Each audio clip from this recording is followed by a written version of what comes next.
ஒவ்வொரு ஊடா போய் துணி எடுத்துகிட்டு வந்துடணும்.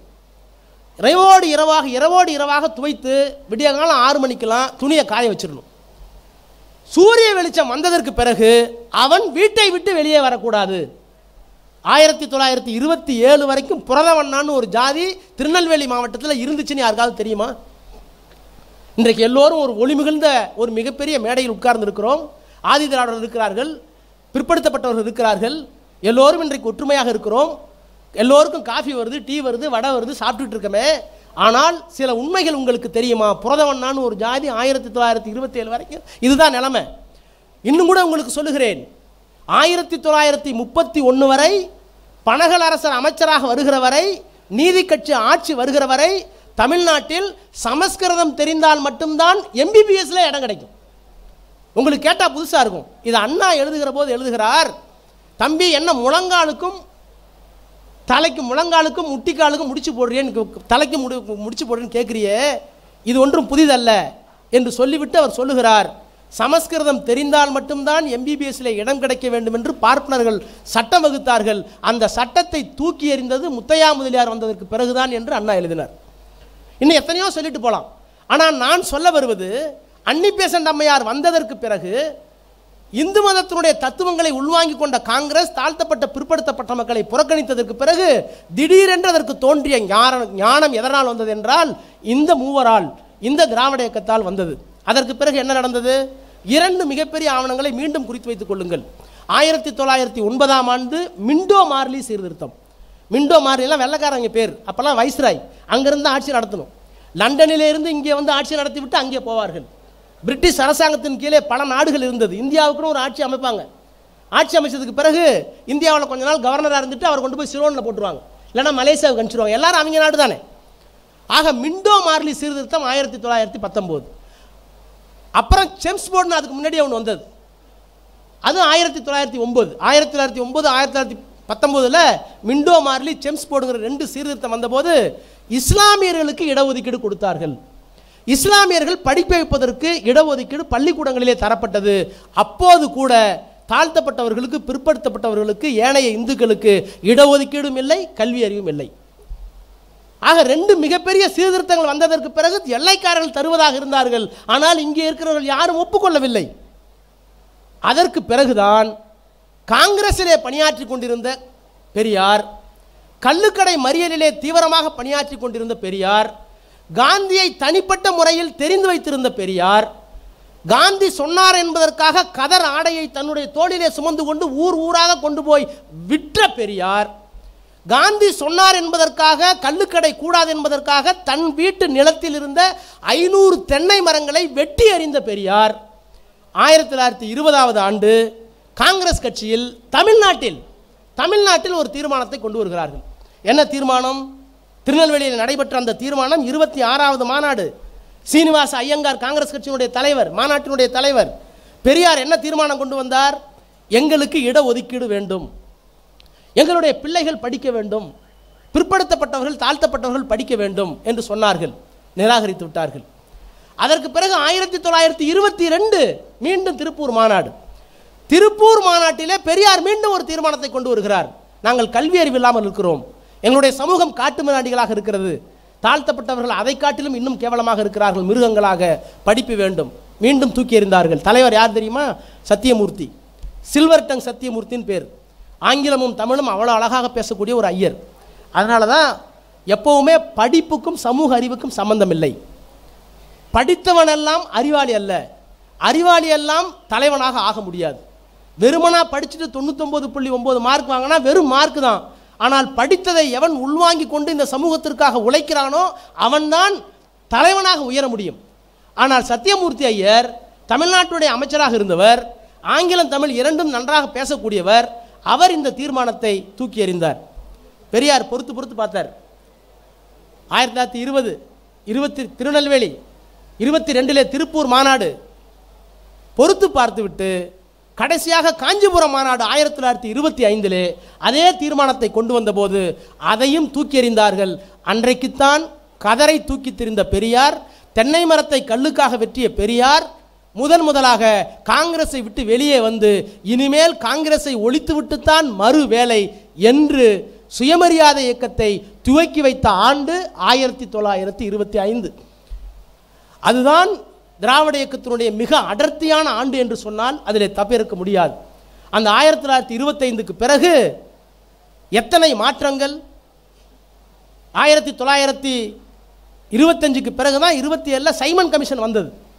இந்த சைமன் என்பவர் ஒரு வெள்ளைக்காரர். தமிழ்நாட்டிலே இந்தியாவிலே ஏற்பட்ட இந்த கோரிக்கைகளுடைய ஆழத்தை, கோரிக்கைகளுடைய குரலின் அடர்த்தியை உறைந்த வெள்ளைக்கார அரசு, சரி ஏதோ ஜாதி பிரச்சனை மிக பெரிதாக இருக்கிறது, உணர்ச்சியற்றவர்களாக இருக்கிறார்கள், உரிமையற்றவர்களாக இருக்கிறார்கள், அவருடைய போர்க்குழல் ஓங்கி ஒலிக்கிறது, எனவே சைமன் என்கின்ற ஒருவர் தலைமையிலே ஒரு கமிஷனை அமைத்து சைமன் கமிஷனை இந்தியா முழுசு சுற்றி பார்த்துட்டு வாங்க, இந்தியாவில் எத்தனை ஜாதி இருக்கு, இந்தியாவில் என்ன நிலைமை, ஏன் அவங்க படிக்க மாட்டேங்கிறாங்க, அவருடைய கோரிக்கை உண்மையா என்று கேட்பதற்காக சைமன் குழுவை அனுப்பினார்கள். அதில் காங்கிரஸ் கட்சிக்கு என்ன பிரச்சனைனா, சைமன் குழுவில் காங்கிரஸ் கட்சியை சார்ந்தவர்கள் யாருமே இல்லை. எப்படி போடுவீங்க? காங்கிரஸில் இருக்கிற எல்லா பிராமணர்களும் தான் இந்த நாட்டில் இருக்கிற தாழ்த்தப்பட்டவனும் பிற்படுத்தப்பட்டவனும் படிக்கக்கூடாதுன்னு நினைக்கிறான். அதனால் வெள்ளைக்காரன் என்ன பண்ணுறான், அங்கேருந்து சைமன் என்கின்ற ஒரு அதிகாரியினுடைய தலைமையில் சைமன் கமிஷனை அனுப்புகிறார்கள். எங்களுடைய கட்சிக்கு அதில் இடமில்லை என்று சொல்லி சைமனே திரும்பி போ என்று காங்கிரஸ் கட்சி சைமனை எதிர்த்து அன்றைக்கு குரல் கொடுத்தார்கள். சைமனே திரும்பி போ. இந்தியாவில் 2 பேர் தான் சைமன் கமிஷனே வான்னு சொன்னாங்க. ஒருவர் தந்தை பெரியார், இன்னொருவர் வடபுலத்தில் இருந்த டாக்டர் அம்பேத்கர். சைமன் கமிஷனே வா என்று சொல்வதற்கு காரணம் என்றால், சைமன் கமிஷன் ஒவ்வொரு கிராமமாக போய் 27,000 கிலோமீட்டர் 4 ஆண்டுகளில் இந்தியா முழுக்க சுற்றி எத்தனை ஜாதி, எவர்கள் படித்திருக்கிறார்கள், ஏன் படிப்பு வரவில்லை, படிப்பை மறுக்கப்பட்டவர்கள் எத்தனை பேர், நாகரிகத்திற்கு வெளியே, பண்பாட்டிற்கு வெளியே, சேரியிலே செம்புலியிலே திகழ்ந்து கொண்டிருக்கிறவர்கள், உழண்டு கொண்டிருக்கிற எத்தனை பேர் என்று கணக்கு போட்டு அவர்கள் கொடுத்த அறிக்கை தான் சைமன் கமிஷனுடைய அறிக்கை. அந்த சைமன் கமிஷனுடைய அறிக்கையில் 2 சாட்சியங்கள் முக்கியமானவை. பல பேர் இன்னைக்கு பேரை மறந்துடுறோம். தமிழ்நாட்டில் எல்லா இளைஞர்களும் குறித்து வைத்துக் கொள்ள வேண்டிய இன்னொரு பெயர், எப்படி டிஎம் நாயரோ, எப்படி நடேசனோ, எப்படி தியாகராயரோ, எப்படி பெரியாரோ, எப்படி கலைஞரோ, எப்படி அண்ணாவோ, அடுத்து தெரிந்து வைத்துக் கொள்ள வேண்டிய பெயர் சர் ஏடி பன்னீர்செல்வம். தஞ்சை மாவட்டத்துக்காரர், உடையார் சமுதாயத்தை சார்ந்தவர். அவர்தான் தந்தை பெரியாருக்கு உறுதுணையாக அம்பேத்கரோடு சேர்ந்து வட்டமேஜை மாநாட்டுக்கு போனார். வெள்ளக்காரன் கூட்டின வட்டமேஜை, பிரிட்டிஷ்காரர்கள் கூட்டிய வட்டமேஜை மாநாட்டில் நீதி கட்சியின் சார்பில் கலந்து கொண்ட ஏடி பன்னீர்செல்வம், தலித் இயக்கங்களின் சார்பில் கலந்து கொண்ட அம்பேத்கர் 2 பேரும் அந்த கமிஷனுக்கு முன்னால் ஒரு தாக்கீதை கொடுத்தார்கள். அந்த தாக்கீதிலே சொல்லப்பட்டிருக்கிற வாசகம் என்ன என்று கேட்டால், எல்லாத்துக்கும் சேர்த்து பிராமின் 3%, அவர்களுக்கு 3% இடஒதுக்கீடு கொடு, நான் பிராமின் பிராமணர் அல்லாத பிற்படுத்தப்பட்டோர் 60%, 60 கொடு, தாழ்த்தப்பட்டவனுக்கு கொடு, கிறிஸ்தவர்களுக்கு கொடு, முஸ்லீம்களுக்கு கொடு என்று மக்கள் தொகை அடிப்படையில், விகிதாச்சார அடிப்படையில் இடஒதுக்கீடு கொடு என்கின்ற குரல் சைமன் கமிஷனில் திராவிட இயக்கத்தின் சார்பில் ஏடி பன்னீர்செல்வம் அவர்கள் தந்தை பெரியாரின் தூதுவனாக அங்கே போய் கொடுத்து விட்டு வந்த தாக்கியது இன்றைக்கும் சைமன் கமிஷன் ரிப்போர்ட்டிலே டாக்குமெண்டாக இருக்கிறது. இது குறித்து வைத்துக் கொள்ள வேண்டிய ஒன்று. அதற்கு பிறகு இந்த வட்டமேஜை மாநாட்டிலே கலந்து கொண்ட அந்த அறிக்கைகளும் சைமன் கமிஷனுடைய அறிக்கையும் ஒன்றாக இணைக்கப்பட்டு 1946 நீதி கட்சி வருவதற்கு முன்பாக, நீதி கட்சி ஆட்சியில் 1937 வரைக்கும் இருக்கு. அந்த 37 வரை, 1920 37 வரை தமிழ்நாட்டில் நீதி கட்சியினுடைய ஆட்சி. முதல் ஆட்சி அமைத்தது சுப்ராய ரெட்டி. தியாகராஜர் முதலமைச்சராக பதவியேற்றுக் கொள்ள விரும்பவில்லை. அன்றைக்கே அவர் இன்னொருவருக்கு விட்டுக் கொடுத்தார். அவர் சுப்ராயலு ரெட்டியார். அவர் ஓராண்டு காலம் உடல்நலவு காரணமாக இறந்து விட்டார். 1921 பனகல் அரசர் வந்தார். பனகல் அரசர் வந்ததற்கு பிறகுதான் முதல் கம்யூனல் ஜிஓ என்று சொல்லுகின்ற அரசு ஆணையன் 613/1921.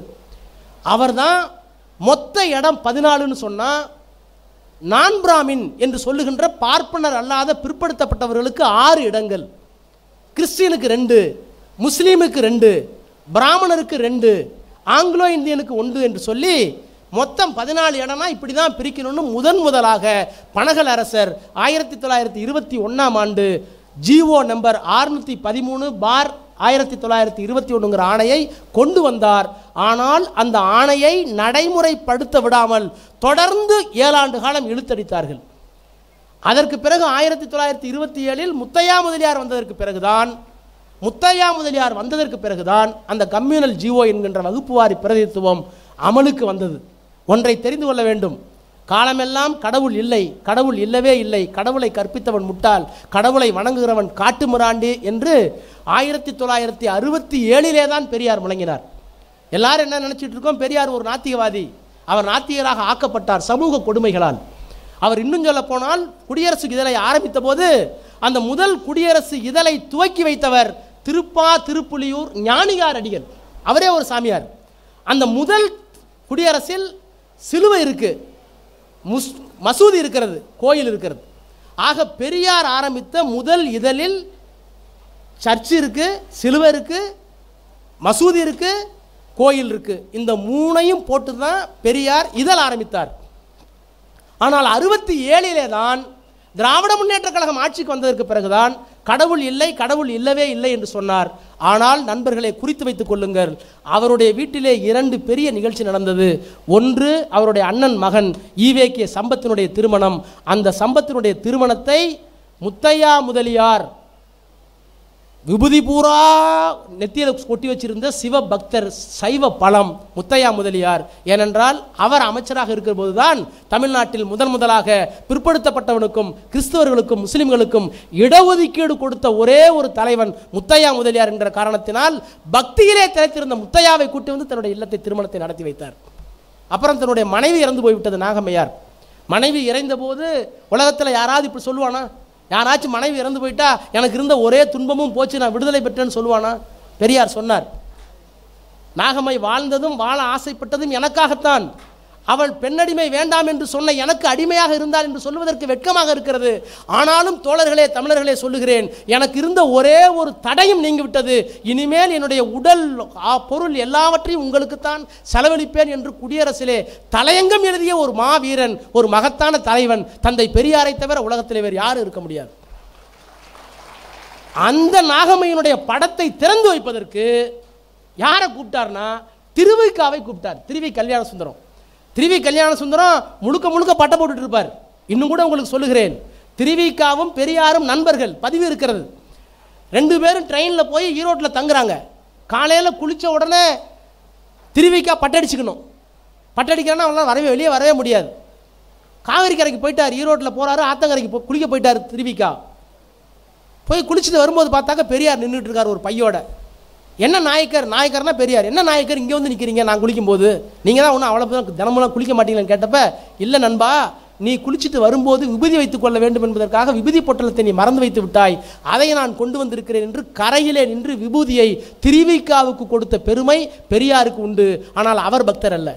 அந்த திருவிக்காவை விட்டுதான் நாகம்மையுடைய படத்தை திறந்தார். எதற்காக இதை சொல்லுகிறேன் என்று சொன்னால், ஏதோ திராவிட இயக்கம் என்றால் கடவுள் இல்லை என்று சொன்ன கட்சி என்று சுருக்கிவிடக்கூடாது. கடவுள் இல்லை என்று சொல்லுவதற்கு கூட பெரியாருக்கு 1000 காரணங்கள் இருந்தது என்கிற காரணத்தால் இந்த சமூகத்தை புரட்டி போட என்ற ஒரு நெம்புகோலாக நாத்திகத்தை கையில் எடுத்தார். வள்ளுவரே சொல்லலையா, இறந்தும் உயிர் வாழ்ந்தல் வேண்டின் பறந்து கெடுக உலகியற்றான். இந்த உலகத்தில் வந்து பிச்சை எடுத்து தான் சாவணும்னு ஒரு மனுஷனை படைச்சிருந்தானா அவனை படைச்ச கடவுள் செத்து போகட்டும் என்று சாபம் கொடுத்த இலக்கியம் திராவிடனுடைய இலக்கியம், தமிழனுடைய இலக்கியம். ஆக நான் இதை குறிப்பிட்டு சொல்வதற்கு காரணம், இப்போது மீண்டும் வருகிறேன். சைமன் குழுவினுடைய அறிக்கை வந்தது. 1930-31 வட்டமேஜை மாநாட்டினுடைய அறிக்கை வந்தது. இவ்வளவிற்கும் பிறகு எத்தனை போராட்டங்கள், மாண்டேகு செம்ஸ்போர்ட் சீர்திருத்தம், மைண்டோ மார்லி சீர்திருத்தம், எல்லா சீர்திருத்தத்திற்கும் பிறகு இந்த நாட்டிலே இருக்கிற பிராமணர்கள் அசைந்து கொடுக்கவே இல்லை. ஆட்சி அதிகாரத்தை, நிர்வாகத்தினுடைய நாற்காலியை தங்களுடைய பிடியிலேயே வைத்துக் கொள்ளக்கூடிய வல்லமையை அவர்கள் பெற்றிருந்தார்கள். அதற்கு பிறகு முத்தையா முதலியார் வந்தார், கம்யூனல் ஜிஓ வந்தது. இன்னும் அதற்கு பின்னாலே நீதி கட்சி தோல்வி அடைந்ததற்கு பிறகு ராஜாஜி மீண்டும் தமிழ்நாட்டினுடைய முதலமைச்சராக ஆனார். அவர் வந்ததற்கு பிறகுதான் 2500 பள்ளிக்கூடங்களை மூடினார். ராஜாஜி வந்து இந்திய எதிர்ப்பு போராட்டத்தில் பார்க்கறது வேற, குலக்கல்வி திட்டம் கொண்டு வந்ததெல்லாம் வேற. ஆனால் 1937 ராஜாஜி மீண்டும் முதலமைச்சராக வந்ததற்கு பிறகு அவர் செய்த முதல் காரியம் என்ன காரணம் சொன்னார்னா, கள்ளுக்கடையை நாங்கள் மூடிவிட்டோம், கள்ளுக்கடையினால் வந்த வருமானம் நின்று போய்விட்டது, எனவே அரசாங்கத்திற்கு வருமானம் நின்று போய்விட்ட காரணத்தினால் எங்களால் பள்ளிக்கூடம் நடத்த முடியவில்லை. ஏன்னா அந்த பள்ளிக்கூடத்தில் யார் படிக்கிறா? வன்னியர் வீட்டு பிள்ளை படிக்குது, செட்டியார் வீட்டு பிள்ளை படிக்குது, முதலியார் வீட்டு பிள்ளை படிக்குது, ஆதிதிராவன் படிக்கிறான். ஆனால் பள்ளிக்கூடத்தை நிறுத்தினார். அதை சாக்காக வைத்து ராஜாஜி. எதற்காக சொல்லுகிறேன் என்று சொன்னால், பெரியார் சொன்னார், பிறப்பில் கோளாறு இருந்தால் தவிர வேம்பு இனிக்காதுன்னார். வேப்ப மரம் எங்காச்சும் இனிக்குமா? அப்படி இனிச்சதுன்னா அது வேப்ப மரமா? அதனால் எந்த பிராமணா இருந்தாலும், அது ராஜாஜியாக இருந்தாலும் சத்தியமூர்த்தியாக இருந்தாலும் வேறு யாராக இருந்தாலும் அவர்கள் பிறவியிலேயே இந்த இனத்துக்கு எதிரியாக இருக்கிறார்கள் என்பதை தெளிவாக சொன்னவர் தந்தை பெரியார். அப்புறம் அதுக்கு பிறகு ஓமாந்தூர் ராமசாமி ரெட்டியார். ஓமாந்தூர் ராமசாமி ரெட்டியார் வந்ததுக்கு பிறகு அவருக்கு பேர் தாடி இல்லாத பெரியார்னே பெரியார் பாராட்டினார். தாடி இல்லாத ராமசாமின்னார்.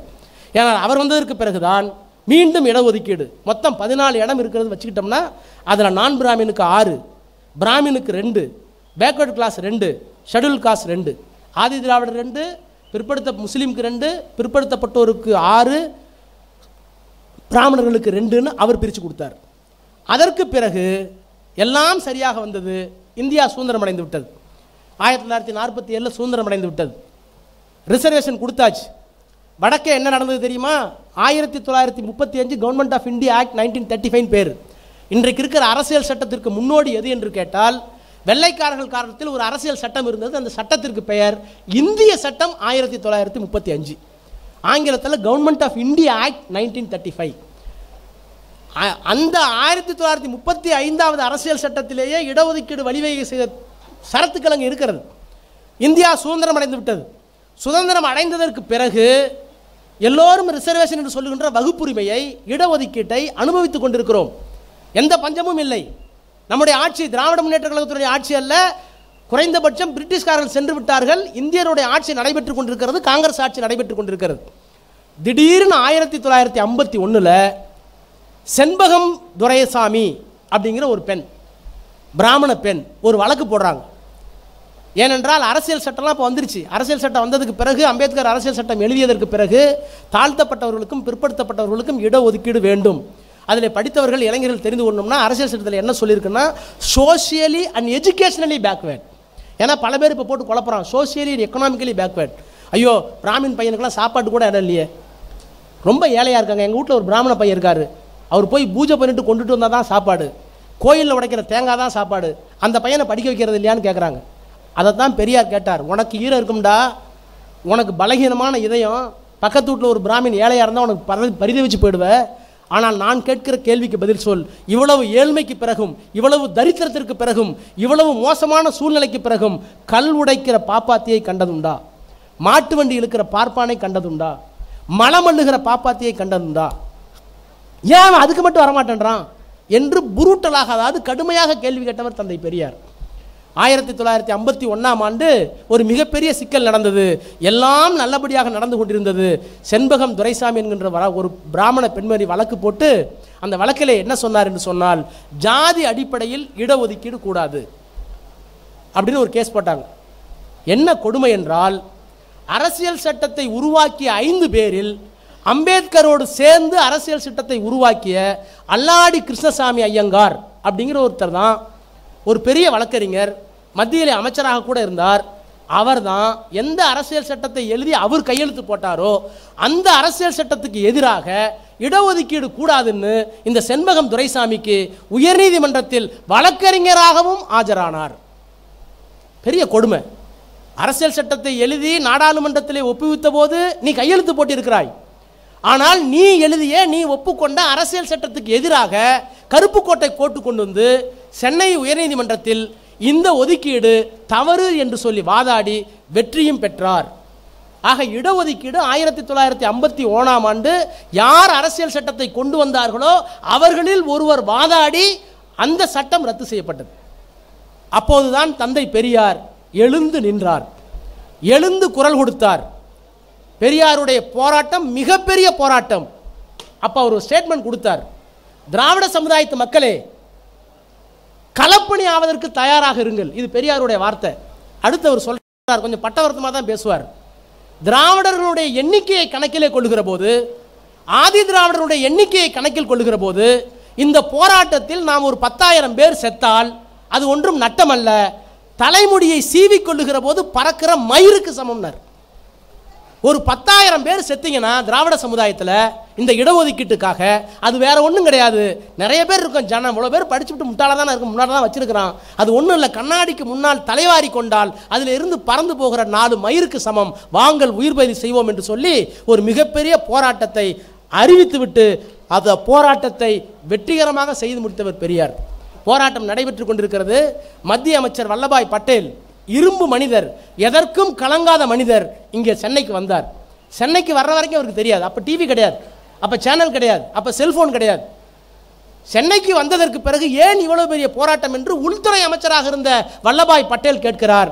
அவரிடத்தில் சொல்லுகிறார்கள், பெரியார் ஒரு மிகப்பெரிய போராட்டத்தை நடத்துகிறார், எனவே உச்சநீதிமன்றத்தில் உயர்நீதிமன்றத்தில் இப்படி தீர்ப்பு வந்துவிட்டது என்று சொன்னதற்கு பிறகு அவர் உறுதி தருகிறார். ஏனென்றால் அவரும் பிராமணர் அல்ல. வல்லபாய் பட்டேலிட்ட வேறு ஏதாவது குறை இருக்கலாம், பிறவியில் அவர் பிராமணர் அல்ல. இல்லை, நான் நேருவிடம் சொல்லி இதற்கு ஏற்பாடு செய்கிறேன் என்று சொல்லி இந்தியாவில் அரசியல் சட்டம் வந்ததற்கு பிறகு இன்றைக்கு 150 முறைக்கு மேல் அரசியல் சட்டம் திருத்தப்பட்டிருக்கிறது வெவ்வேறு காரணங்களுக்காக. ஆனால் இந்தியாவினுடைய அரசியல் சட்டத்தை முதலாக திருத்திய இயக்கம் திராவிட இயக்கம். முதலாக திருத்துவதற்கு காரணம் தந்தை பெரியார். அதுவும் இடஒதுக்கீடுக்காகத்தான் செய்தார். அதிலே வெற்றி பெற்று விட்டோம். அந்த தீர்ப்பு வந்ததற்கு பிறகு தமிழ்நாட்டினுடைய முதலாக ராஜாஜி வந்தார்.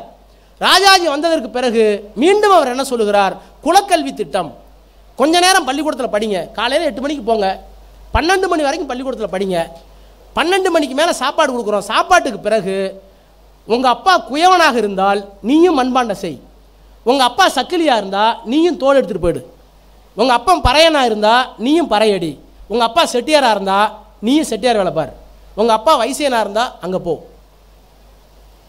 குலத்தொழில் முறையை கொண்டு வந்தார்.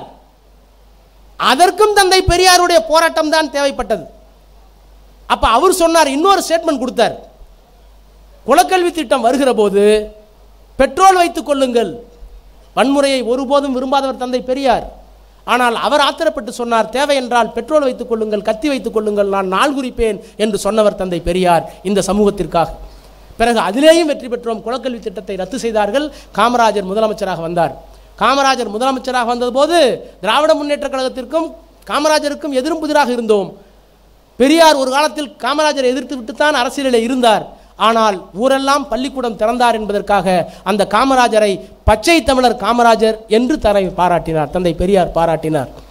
ஆக இவ்வளவு பெரிய இயக்கத்தில் தொடர்ந்து 4500 ஆண்டுகளுக்கு முன்னாலே நம்முடைய திராவிட இனம் எது, 1912 நாம் யார், அதற்கு பிறகு நாம் யார் என்றெல்லாம் நீங்கள் எண்ணி பார்த்து கொண்டே வந்தால் இந்த இயக்கம் கடந்து வந்த பாதையில் கலைஞருடைய காலம் உச்சம் காலம். ஏனென்றால் நான் இடையிலே வேண்டுமென்றே நான் சொல்லாமல் வைத்து விட்டதற்கு காரணம், பெரியார் 1925 சுயமரியாதை இயக்கத்தை துவக்கினார் என்று சொன்னேன். ஆனால் 1929 ஆண்டு செங்கல்பட்டிலே ஒரு மாபெரும் மாநாட்டை கூட்டினார். அந்த மாநாட்டிலே போடப்பட்ட தீர்மானங்களில் 8 தீர்மானங்கள் மிக முக்கியமான தீர்மானங்கள். அந்த 8 தீர்மானங்களில் என்ன தீர்மானம் மிக முக்கியமான தீர்மானம் என்று சொன்னால், முக்கியமான தீர்மானங்கள், இந்த நாட்டிலே இருக்கிற குளங்கள், பள்ளிக்கூடங்கள், பாடசாலைகள், கோவில்கள் இவற்றை எல்லாவற்றிற்கும் எல்லா ஜாதிக்கும் திறந்துவிட வேண்டும், தீண்டாமை அறவே ஒழிக்கப்பட வேண்டும். இரண்டாவது, பெண்களுக்கு சொத்தில் சம பங்கு வேண்டும் 29. அதற்கு பிறகு ஆரம்ப பள்ளி சாலையில், ஆரம்ப பாடசாலைகளில் எல்லா ஆசிரியர்களும் பெண்களாகவே இருக்க வேண்டும். தரிசு நிலங்களை ஆதி திராவிடர்களுக்கும் ஏழைகளுக்கும் வழங்க வேண்டும். இந்த 5 தீர்மானம், எத்தனையோ தீர்மானங்கள் போட்டார். இந்த 5 தீர்மானங்கள் மிக முக்கியமான தீர்மானங்கள். அதில் 6வது தீர்மானம், எல்லா ஜாதிக்காரர்களும் அர்ச்சகர்களாக வேண்டும். 1929 போட்ட பெரியாரின் தீர்மானத்தை அண்ணா நிறைவேற்றுவதற்கு இயற்கை அவருக்கு இடம் தரவில்லை. ஓராண்டு காலம் முதலமைச்சராக இருந்தார். அந்த ஓராண்டு காலத்திலே தான் சுயமரியாதை திருமண சட்டம் வந்தது. இன்றைக்கும் திருமணத்தை பற்றி என்ன சொல்லுகிறார்கள் வைதிகர்கள்? இது ஏதோ சொர்க்கத்திலே போட்ட முடிச்சு, கன்னியாஸ்திரியை தானம் செய்கிறோம், ஒரு பெண்ணை தானமாக கொடுக்கிறோம் என்று சொன்னபோது, இல்லை, இது ஒரு மிகப்பெரிய அடிமை முறை என்று சொல்லி சுயமரியாதை திருமண சட்டத்தை அண்ணா கொண்டு வந்தார் பெரியாருக்காக. இன்னொன்று தமிழ்நாடு பெயர் மாற்றம் கொண்டு வந்தார், அதோடு அண்ணா மறைந்து விட்டார். ஆனால் 1929 ஆண்டு போடப்பட்ட இத்தனை தீர்மானங்களையும் ஆரம்ப பள்ளிக்கூடங்களில் எல்லா ஆசிரியர்களும் பெண்களாக இருப்பதற்கு பெரியார் போட்ட 29வது ஆண்டு தீர்மானத்தை 89ஆம் ஆண்டு நிறைவேற்றி காட்டிய பெருமை எங்களுடைய தலைவர், உங்களுடைய தலைவர், இந்த இனத்தின் தலைவர் கலைஞருக்குத்தான் உண்டு. எல்லா தரிசு நிலங்களையும் ஏழைகளுக்கும் ஆதிதிராவிடர்களுக்கும் வழங்க வேண்டும் என்று சொன்னார்களே, அந்த இலவசமான பட்டாக்களை எங்கெங்கெல்லாம் தரிசு நிலம் இருக்கிறதோ அவற்றையெல்லாம் கடந்த ஆட்சியில் தந்த பெருமை கலைஞருக்குத்தான் உண்டு. எல்லாத்துக்கும் தாண்டி 1929 இவர் போட்ட தீர்மானத்திலேயே பெரியார் சாகும்போது எல்லாவற்றையும் பார்த்து விட்டேன், இன்னும் என்னுடைய ஆசை ஒன்றே ஒன்று நிறைவேறவில்லை. பெரியாருக்கு ஒரு முறை மனச்சோர்வு வந்தது.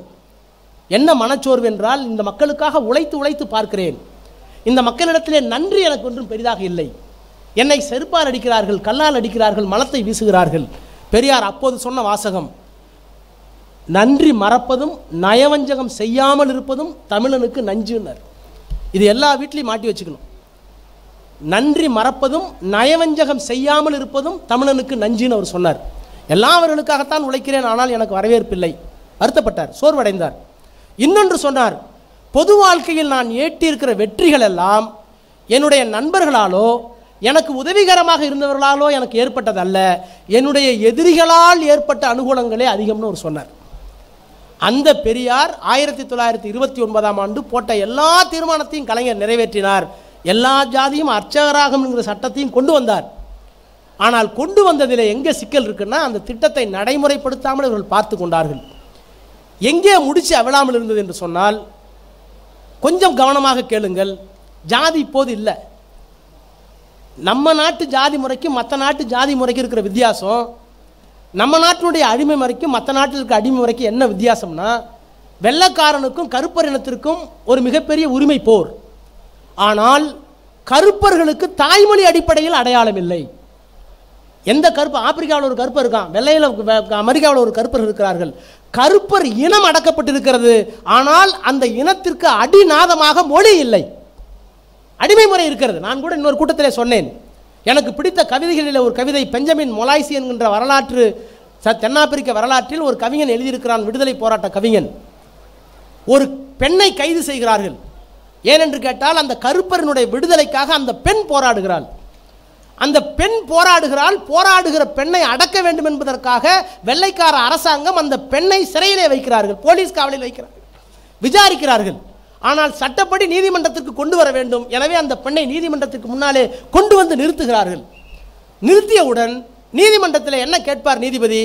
அம்மா, போலீஸ் காவலிலிருந்து வந்திருக்கிறாயே, உனக்கு ஏதாவது போலீஸ்காரர்கள் போலீஸ் கஸ்டடி என்று சொல்லுகின்ற போலீஸுடைய லாக்கப்பில் சிறைவாசத்தில் உனக்கு தொந்தரவு செய்தார்களான்னு கேள்வி கேட்குறான். நல்லா குறிச்சிங்க, எல்லா பொண்ணுகள்ட்டையும் கேட்குறதான்.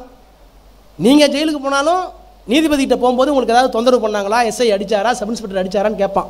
இது ஆரம்ப காலத்திலிருந்து இருக்கிற ஆங்கில சட்டம்.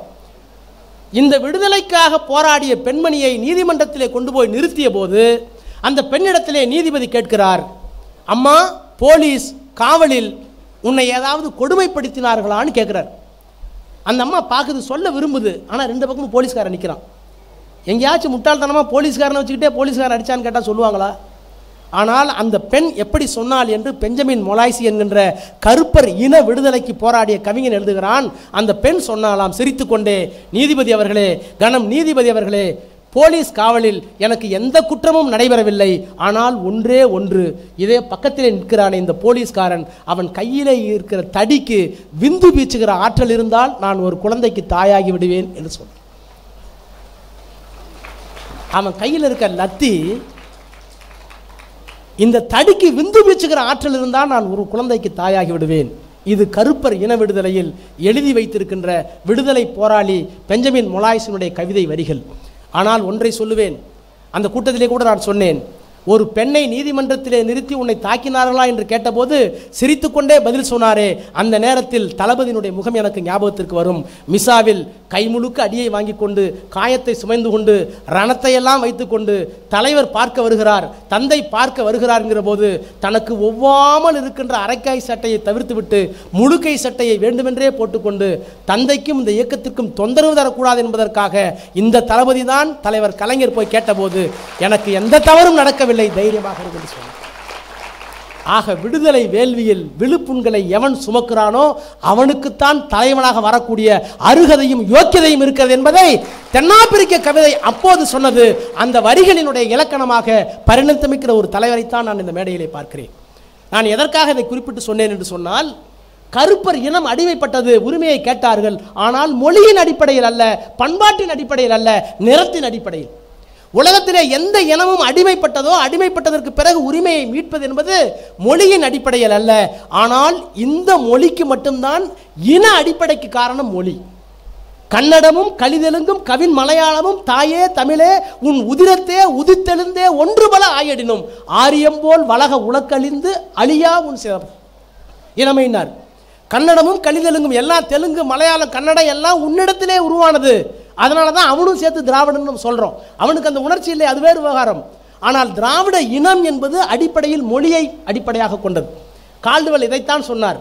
கால்டுவெல்லுக்கும் பாவாணர் பெருஞ்சித்திரனாருக்கு என்ன வித்தியாசம்னா, கால்டுவெல் என்ன சொன்னார், தமிழிலே இருந்து எல்லா மொழிகளும் தோன்றியது என்று சொன்னார். ஆனால் பெருஞ்சித்திரனார் தமிழில் இருந்து எல்லா மொழிகளும் தோன்றவில்லை, தமிழ் இந்த குடும்பங்களுக்கெல்லாம் தலைமை தாங்கியது என்று சொன்னார். ஆக எப்படி பார்த்தாலும் மொழி அடிப்படையிலே இந்த திராவிட இயக்கம், திராவிட இனம் வந்தது. அந்த இனத்தினுடைய உச்சத்தை தொட்டவர் கலைஞர். ஒரே ஒரு இடம் இன்னமும் பாக்கி இருக்கிறது, அதுதான் அனைத்து ஜாதியினரும் அர்ச்சகராகிற இடம். என்ன காரணம் என்றால் 4 வருணம் குறித்து வைத்துக் கொள்ளுங்கள். பிராமணன், சத்திரியன், வைசியன், பஞ்சமன், சூத்திரன், பஞ்சமன். இதான சொல்லியிருக்க 5 ஜாதி. இன்னைக்கு இருக்கிற அறிவியல் உலகத்தில் ஜாதி மனசுக்குள்ள இருக்கு. Cost is a notion. வெளியில் எங்கேயும் ஜாதி தெரியுமா? இந்த அரங்கத்தில் இருக்கிற யாராவது மூஞ்ச வச்சு ஜாதி கண்டுபிடிச்சிருவீங்களா? நான் கருப்பாக இருக்கேன்னு எஸ்சின்னு சொல்லிவிடுவீங்களா? அவர் கருப்பாக இல்லைங்கிறதுக்காக முஸ்லீம்னு சொல்லிடுவீங்களா? செட்டியார்னு சொல்லிடுவீங்களா? நிறத்தால் அல்ல. இந்தியாவில் ஜாதி எங்கே இருக்கிறது என்றால் மூளையிலே இருக்கிறது. இந்த ஜாதி எங்கே இருக்கிறது என்றால் மூளையிலே இருக்கிறது சொன்னமே. இந்த 4 வருணங்கள் இன்றைக்கு பெரியார் கொடுத்த இடத்தால், அண்ணா கொடுத்த இடத்தால், கலைஞர் கொடுத்த இடத்தால், வளர்ச்சியால் எல்லா வர்ணங்களும் மாறிவிட்டது. ஒரு பிராமணன் வேதம் ஓத வேண்டும், ஆனால் இன்னைக்கு பைலட்டாக இருக்கான். ஒரு பிராமணன் வேதம் மட்டுமே ஓத வேண்டும், அவன் மிலிட்டரியில் ஆஃபீஸராக இருக்கான். அப்போ பிராமணன் சத்திரியன் ஆகிவிட்டான். சரி, சத்திரியன் போருக்கு போக வேண்டும், அவன் இப்போ எங்கே இருக்கான்னா தொழிற்சாலை வச்சுக்கிட்டு இருக்கான், வைசியன் ஆகிட்டான். என்ன வைசியன் செட்டியார் அங்கெல்லாம் போகணும். ஆக செட்டியார் வேலையை, வைசியன் வேலையை சத்திரியன் பார்க்கிறான், சத்திரியன் வேலையை பிராமணன் பார்க்கிறான், பிராமணன் வேலையை திராவிடன் பார்க்கிறான், சூத்திரன் பார்க்கிறான். எல்லாம் மாறி போய்விட்டது. ஆனால் இன்னும் ஒரே ஒரு இடம் மாறி போகவில்லை. பிராமணன் இன்னமும் பிராமணனாக இருக்கிற ஒரே இடம் கோயில் கருவறை. அதனால்தான் பெரியார் சொன்னார், நெஞ்சிலே தைத்த முள்ளோடு தான் அவரை அடக்கம் செய்தோம், அதை மாற்ற முடியவில்லை. ஆனால் இன்னமும் அது தொடர்கிறது என்று சொன்னால் இந்த இயக்கம் தேவையா இல்லையா என்பதை நாம் உணர்ந்து பார்க்க வேண்டும். இன்னொன்று, திராவிட முன்னேற்ற கழகத்திற்கும் தலைவர் கலைஞர் அவர்களுக்கு இருக்கிற ஒரு மிகப்பெரிய உச்சமான இடம். எப்படி அனைத்து ஜாதியும் அர்ச்சகராக வேண்டும் என்று சொன்னோமோ அதை போல இந்த தமிழ் சமுதாயம், திராவிட சமுதாயம் பிரிந்து கிடக்கிறது. இந்த அரங்கத்திலே நாம் எல்லோரும் ஒன்றாக இருக்கிறோம், எல்லா உணவு விடுதிகளிலும் ஒன்றாக இருக்கிறோம், எல்லா கல்விக்கூடங்களிலும் ஒன்றாக இருக்கிறோம். ஆனால் இன்னமும் ஜாதி எங்கே பௌதீக கட்டுமானத்தில் இருக்கிறது என்று சொன்னால், ஒரு கிராமத்துக்கு உள்ளே போனீங்கன்னா செட்டியார் தெரு தனியாக இருக்கும், நாடார் தெரு தனியாக இருக்கும், ஆதி திராவிடர் தெரு தனியாக இருக்கும், ரெட்டியார் தெரு தனியாக இருக்கும். ஆக ஜாதிக்கு மனதிலே இடம் இருக்கிறது, வெளியிலே தெரியாது. ஆனால் வெளியிலே தெரிகிற ஒரே ஒரு இடம் கிராமங்கள் ஜாதியாக பிரிந்து கிடப்பது தான். இன்னைக்கு செட்டியார் இடத்துல போய் ஒரு பறை இடம் வாங்கிட முடியாது, ஒரு நாடார் இடத்துல போய் ஒரு பல்லர் இடம் வாங்கிட முடியாது. எனவே ஜாதியை ஒழித்து விட்டோம். ஆனால் பௌதீக கட்டுமானம் ஏதோ ஒரு இடத்துல இருக்கிறது. இது பெரியாரின் கவனத்திற்கு வரவில்லை. தைரியமாக சொல்லுகிறேன், பெரியாரை முழுமையாக படித்தவன். அண்ணாவினுடைய கவனத்திற்கு வரவில்லை. ஜாதி ஒழிய வேண்டும் என்று விரும்பினார்கள். ஆனால் தெருக்களை என்ன செய்வது என்று அவர்கள் உத்தேசித்ததாக எனக்கு தெரிந்து எந்த இடத்திலேயும் ஆதாரம் கிடையாது. ஆனால் பெரியாரின் தத்துவத்தை கூர்மைப்படுத்தி பெரியாரும் சிந்திக்காத ஒரு விஷயத்தை கையிலே எடுத்து எல்லா ஜாதிக்காரனையும் தெருவை தாண்டி ஒரே இடத்தில் உட்கார வைத்து அதற்கு சமத்துவபுரம் என்று பெயர் சொல்லி அதையும் பெரியார் பெயரால் கொண்டு வந்த பெருமை கலைஞருக்குத்தான். ஆக இந்த இயக்கம் 100 ஆண்டு காலம் அல்ல, 4500 ஆண்டு காலம், 500 ஆண்டு காலமாக நடைபெற்று கொண்டிருக்கிற இந்த இயக்கத்திற்கு இன்னும் எவ்வளவு தேவை என்பதை நீங்கள் எண்ணி பார்க்க வேண்டும். ஒன்றை நான் சொல்லி நிறைவுபடுத்த விரும்புகிறேன். தன்னுடைய 90வது பிறந்த நாளில் தந்தை பெரியாருக்கு சிம்மாசனம் கொடுத்துவிட்டு எல்லோரும் உபதேசித்தார்கள். ஐயா, உங்களுக்கு 90 வயதாகிறது, இனிமேல் ஓய்வெடுத்துக் கொள்ளுங்கள் என்று சொல்லுகிறார்கள். பெரியார் அதற்கு பதில் சொல்லுகிறார், எல்லோரும் சொன்னார்கள், எனக்கு 90 வயது ஆகிவிட்டது, என்னை ஓய்வெடுத்துக் கொள்ள சொல்லுகிறார்கள், நான் எப்படி ஓய்வெடுப்பேன்? நான் என்ன செய்கிறேன்? காலையில் 2 இட்லி சாப்பிட்றேன், 10 மணிக்கு ஒரு டீ குடிக்கிறேன், மத்தியானம் கொஞ்சம் புலால் உணவு சாப்பிட்றேன், ராத்திரிக்கு 2 சப்பாத்தி சாப்பிட்றேன். 90 வயசு எனக்கு ஆகுது. ஆனால் இந்த 2 இட்லி, தேநீர், புலால் உணவு, சப்பாத்தி இவற்றுக்காக எங்கோ ஒரு இனம், எங்கோ 10 மனிதர்கள் உழைத்து கொண்டிருக்கிறார்கள். அவருடைய உழைப்பை நான் சாப்பிட்டு விட்டு நான் எப்படி ஓய்வோடு இருப்பேன்? நான் இந்த மண்ணுக்கு துரோகியாகிவிட மாட்டானா? சாகும் வரை உழைத்து கொண்டே இருப்பேன் என்று 90வது பிறந்த நாளில் தந்தை பெரியார் பேசினார். அதே 90வது பிறந்த நாளில் இன்னமும் முரசொலியில் தினந்தோறும் எழுதி கொண்டு இந்த மண்ணிற்காகவும் இனத்துக்காகவும் வாழ்ந்து கொண்டிருக்கிற ஒரு மகத்தான தலைவராக கலைஞர் இருக்கிறார். அவர் 100 ஆண்டுகள் வாழ வேண்டும். அந்த 100 ஆண்டுக்கு பின்னாலும் இந்த தத்துவத்தை தாங்கி சுமக்கின்ற, தமிழர்களுக்கு விடுதலை ஈட்டி தருகிற தமிழ்நாட்டினுடைய முதலமைச்சராக மட்டுமல்ல, அதையும் தாண்டி ஒரு இனத்தின் தலைவராக, இந்தியாவிற்கே ஒரு மிகப்பெரிய போராளியினுடைய தலைவனுடைய பிள்ளை என்பதை தாண்டி தனக்கென்று ஒரு தனி தத்துவ அடையாளத்தை பெறக்கூடிய மகத்தான தலைவராக இந்த மேடையில் நான் தளபதி அவர்களை பார்க்கிறேன். அவருக்கு பின்னால் அணிவகுக்கிற உங்களையெல்லாம் வணங்கி வாய்ப்புக்கு நன்றி கூறி ஒரு அறிவார்ந்த சமுதாயத்தை அமைப்போம் வாருங்கள் என்று சொல்லி விடைபெறுகிறேன். நன்றி, வணக்கம்.